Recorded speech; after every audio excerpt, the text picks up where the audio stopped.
जब मुझे सबसे पहले एक मैसेज आया कि एक ऑपरेशन सिंदूर के दो हिस्से थे, एक हिस्सा मिलिट्री एफर्ट, दूसरा जो हिस्सा था वो एक प्रकार से एक डिप्लोमेटिक एफर्ट। जब मुझे पता चला कि एक डिप्लोमेटिक एफर्ट की शुरुआत हो रही है, I was extremely happy, very proud of it. First thought that came to my head is यदि सांसदों को हम विदेश भेज रहे हैं तो I hope it is an all party delegation, because Bharat का सबसे मजबूत संदेश यदि हम अंतर्राष्ट्रीय स्तर तक विश्व में पहुंचाना चाहते हैं तो हमें दिखाना है कि हम एक ही आवाज, एकजुट होकर पाकिस्तान के खिलाफ, आतंकवादियों के खिलाफ, क्रॉस बॉर्डर टेररिज्म के खिलाफ बोल रहे हैं। And when I was called and told that मुझे इन 5 देशों में भेजा जा रहा है, कुछ लोगों ने पहले मुझे पूछा कि आप अमेरिका जा रहे हो, इसके बारे में हम समझ सकते हैं। ब्राजील भी एक बहुत बड़ा देश है, ग्लोबल साउथ में बहुत ही महत्वपूर्ण देश है, लेकिन आप गयाना, पैनामा, कोलंबिया क्यों जा रहे हैं? एंड मैंने उनको तुरंत उत्तर दिया कि आज वर्तमान में गयाना और पैनामा संयुक्त राष्ट्र संघ की जो सिक्योरिटी सुरक्षा परिषद है, यूएन सिक्योरिटी काउंसिल के नॉन परमानेंट मेंबर्स है। 1 साल के बाद Colombia will become a member of the UNSC as a non permanent member.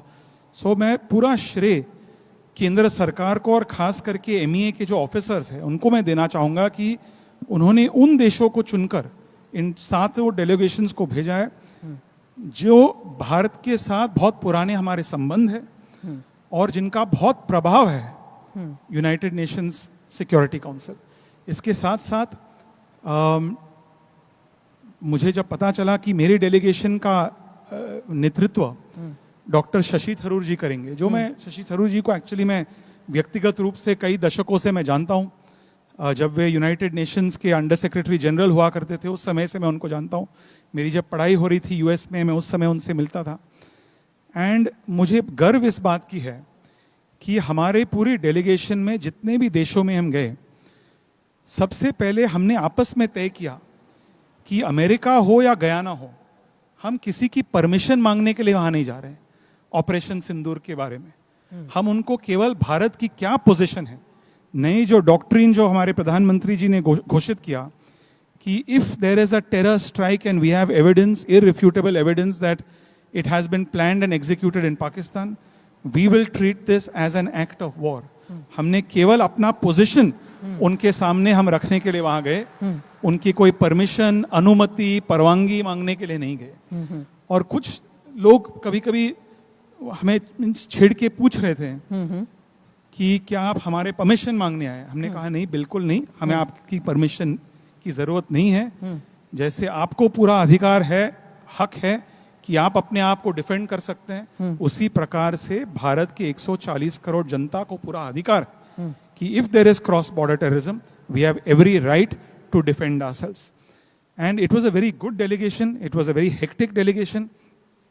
And मैं एक प्रकार से, आई डोंट नो यहाँ मीडिया कवर कर रही है कि नहीं, बट मैं जेन्युइनली डॉक्टर थरूर जिन्होंने इस डेलीगेशन का नेतृत्व किया, एक ऑपोजिशन के सांसद होने के बावजूद उन्होंने देश के हित में आवाज उठाया। इसके लिए I congratulated him after the delegation finished.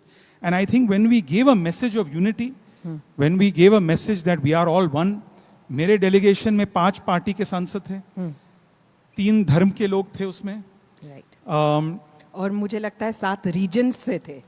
7 का एक्चुअली असम का एक कलिटा जी थे जो असम से थे, एक दक्षिण भारत, उत्तर Bharat, you are right. So every region of India was represented and the MEA chose these groups very very wisely. And I think the strongest thing of these delegations was showing that India is united, because Pakistan was trying to do that, trying to show that India is divided. And that delegation showed that India speaks in one voice. The other observation, if I have, if you permit, one more observation जो मैंने देखा है कि Guyana, Panama, Colombia, Brazil, United States, बहुत ही उन्होंने स्पष्ट कहा कि देखिए पाकिस्तान और भारत के बीच में कोई कंपैरिजन नहीं। इनफैक्ट यूएस का एक बहुत ही वरिष्ठ सरकारी अधिकारी जिनसे हम मिले, उन्होंने कहा 2 मिनट के बाद कि stop, we don't have any interest in Pakistan, please tell us about South Asia, please tell us about the region. उनकी केवल एक चिंता एक प्रकार से कि पूरी विश्व में और खास करके अमेरिका में एक प्रकार का एक वॉर फटीग आ चुका है। यूक्रेन रूस की वजह से एक वॉर, बड़ी वॉर चल रही है नॉर्दर्न यूरोप में, पूरी यूरोप उससे एक प्रकार से प्रभावित है।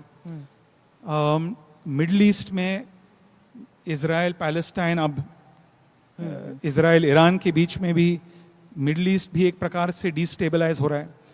तो लोग केवल चाह रहे थे कि अभी एशिया में एक युद्ध नहीं होना चाहिए, एंड हमने उनको पूरी तरह से आश्वस्त किया कि India is never for a war, and the minute we told them कि we have more to lose economically, socially than our neighbor does, they understood our position. So I think net of net, it was important to go there. It was important to meet these smaller countries, if you ask me, more than America, because इन देशों में, Guyana में, जो आज विश्व का सबसे fastest growing economy है, हर साल they are growing at almost 40% per year. And Guyana जैसे देश जहां 30% उनकी जो आबादी है, भारतीय प्रवासी लोग वहां रहते हैं। Panama, for them they have never seen an Indian delegation, parliamentary delegation coming, meeting them, visiting their parliament, उनसे संवाद करना, उनसे चर्चा करना, केवल ऑपरेशन सिंदूर पे नहीं, ट्रेड, इकोनॉमी, अर्थव्यवस्था, उसके साथ साथ cultural, people to people exchanges, parliamentary to parliamentary. So I think this gave a very strong message to these countries that while in Latin America जो आज डिबेट चल रही है कि हमें यूएस के साथ जाना चाहिए या चीन के साथ जाना चाहिए, मैंने स्वयं इन सभी देशों को कहा कि आप में जो, आपके ऊपर जो प्रेशर है कि हमें यूएस फॉलो करना है या चीन फॉलो करना है, हम आपको एक थर्ड ऑल्टरनेटिव दे रहे हैं। आप आइए, भारत के साथ आइए, भारत के साथ जुट जाइए, एंड भारत के साथ आपका एक पीसफुल, एक शांतिपूर्ण भविष्य है। ज़रूर, आपने कहा कि पाकिस्तान और भारत में कोई कंपैरिजन नहीं है, ये इन देशों ने माना, but what I would like to ask you is, did this happen after our delegation met them? क्या सेंटिमेंट था पहले जब आप गए, तब ऑपरेशन सिंदूर हो, पाकिस्तान भारत हो, इसके लिए इन देशों का क्या सेंटिमेंट आपको लगा? देखिए क्या होता है कि countries know what is Pakistan. अभी यूएस फॉर एग्जांपल, यूएस को हमें बताने की कोई आवश्यकता नहीं है। यूएस जानती है कि 9/11 जब हुआ था, वहां के आतंकवादियों का ट्रेनिंग पाकिस्तान में हुआ। ओसामा बिन लादेन जब 10 सालों से एक प्रकार से गायब था, उनको पाकिस्तान के अबोटाबाद एक मिलिट्री कैंटोनमेंट से कुछ ही किलोमीटर दूर उनको मिला। सो इसके बारे में उनको जानकारी है। But people, as I said, are naturally concerned about war, and they recognize India for being a peaceful nuclear power, for being a country which has जो, and इन चीजों को हमें याद दिलवाना चाहिए। एंड हमारे डेलीगेशन का एक प्रकार से एक उद्देश्य, लक्ष्य था कि इनको याद देना कि फॉर एग्जांपल हमारी जो न्यूक्लियर पॉलिसी है, we have what's called a no first use policy. Pakistan का नो फर्स्ट यूज पॉलिसी नहीं है, means they can use nuclear against a country first. हमने स्पष्ट औपचारिक रूप से कहा है कि हम कभी भी फर्स्ट यूज में न्यूक्लियर कभी उसका उपयोग नहीं करेंगे। So to remind these people, it certainly helped, but I do believe कि जब भारत की जो सबसे बड़ी ताकत है, और खास करके विश्व में जब लोग भारत की ओर देखते हैं, तो दे ऑलवेज से कि भारत की जो ताकत है विविधता में एकता, एंड उस विविधता उनके सामने पेश करना, राजनीतिक विविधता, सामाजिक विविधता, धार्मिक विविधता, सांस्कृतिक विविधता, that gives people the confidence.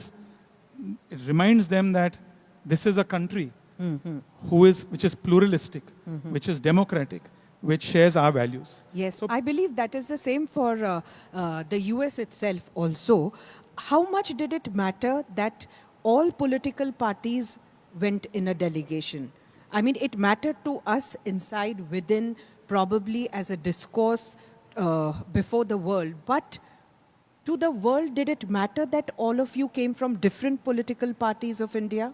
Yes, it's a very good question. That I would say that was the game-changing part of the delegation, and not just my delegation, all 6 other delegations, was that every delegation had political diversity.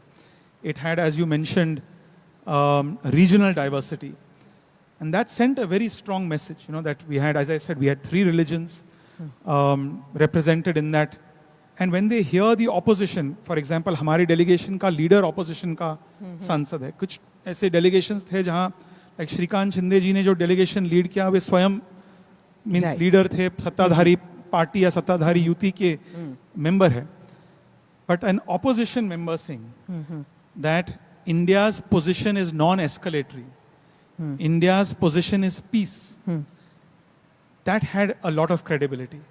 And हमारे America में सार्वजनिक रूप से privately हमने सभी देशों को कहा कि हमारी जो भारतीय संस्कृति हमें सिखाती है कि अहिंसा, पीस, अद्वैत, लेकिन वही भारतीय संस्कृति हमें यह भी सिखाती है कि अधर्म के खिलाफ लड़ाई लड़ना ये हम सबका कर्तव्य बनता है. And that was something which was recognised, appreciated across the world. Latest updates और ताजा तरीन खबरों के लिए टीवी वन इंडिया लाइव को सब्सक्राइब कीजिए और नोटिफिकेशन पाने के लिए बेल आइकॉन को दबाना मत भूलिए.